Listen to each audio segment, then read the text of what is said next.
Welcome to Study Loop.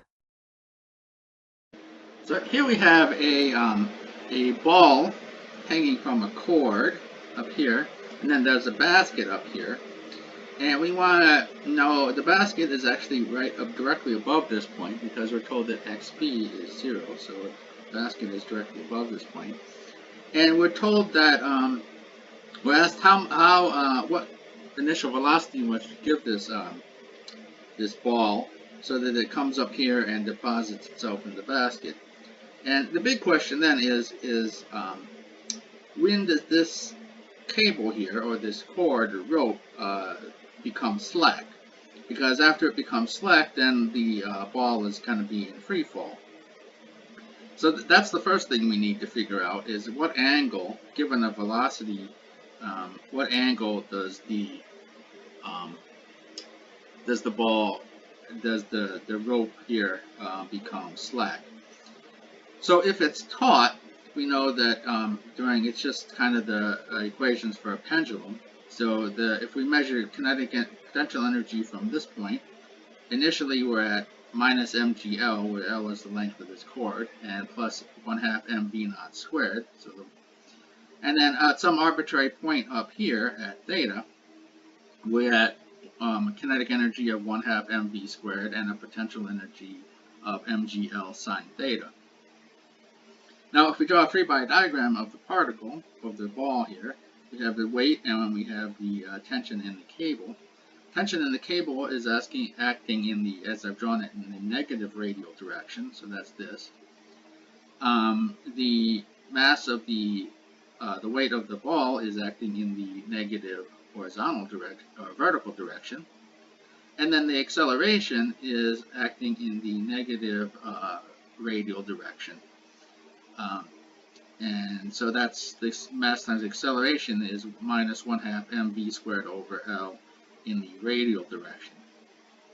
And so now if we take the dot product of this thing with the radial unit vector, we'll take the dot product of all that, and we'll rearrange some things. We get that T equals m times the quantity v naught squared all over L minus g times quantity 2 plus 3 sine theta.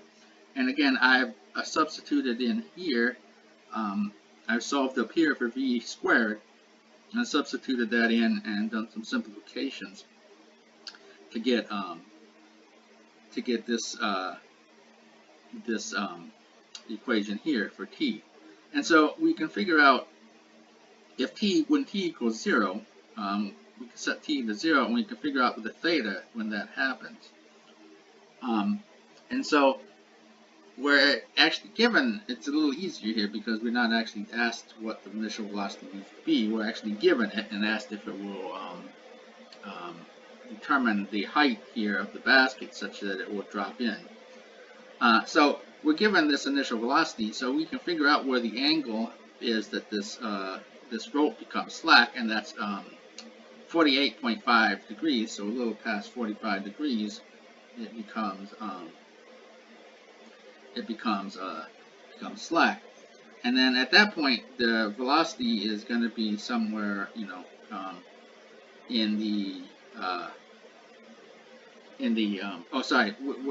we're measuring theta from 0 here. That makes sense because things weren't working out right. So we're measuring theta positive from this angle. So we start off at theta equals minus. So we get up to about a little past 45 degrees here, and it becomes slack. And so we just have to have the ball in free fall fall into this basket here. So at 48.5 degrees, we have the x position and the y position, so that's where the ball is at that angle. We can figure out the velocity at that point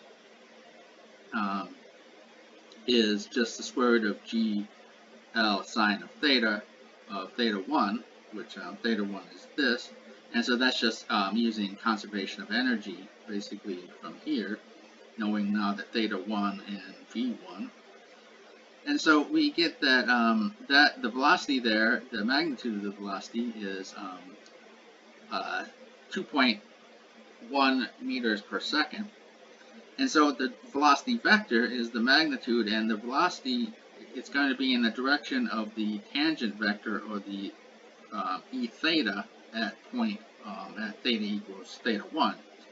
And so e theta is minus sine theta cosine theta 0.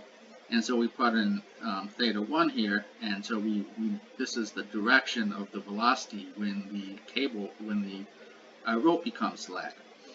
And we know all this information, so we have a velocity vector. And then we just, now the ball is in free fall, so we have ma equals minus mg in the j direction. So again, the acceleration in the y is minus g, the acceleration in the x is 0. You get the velocity in the x and the y after the rope becomes slack. And we know this and we know this from here. So those are, I'm measuring t equals 0 from the time when the rope went slack. And then here's the position. And so we know we know the basket is at x equals 0, so we can figure out the time when x goes to 0, and then use that in this expression to figure out the height of the basket. So the time is 0.253 seconds. It takes from when it starts in the free fall mode to when it gets over to x equals 0, and it now the height is measured again from the origin. So y from measured again from this point here. We have that now is 0.488 meters. So that's how high we need to put the basket above the pivot point. And again, we were told that the length of the cord is 0.6 meters, and so it makes sense that this needs to be at least no greater than that, because the ball would never get higher than that point because of the cord.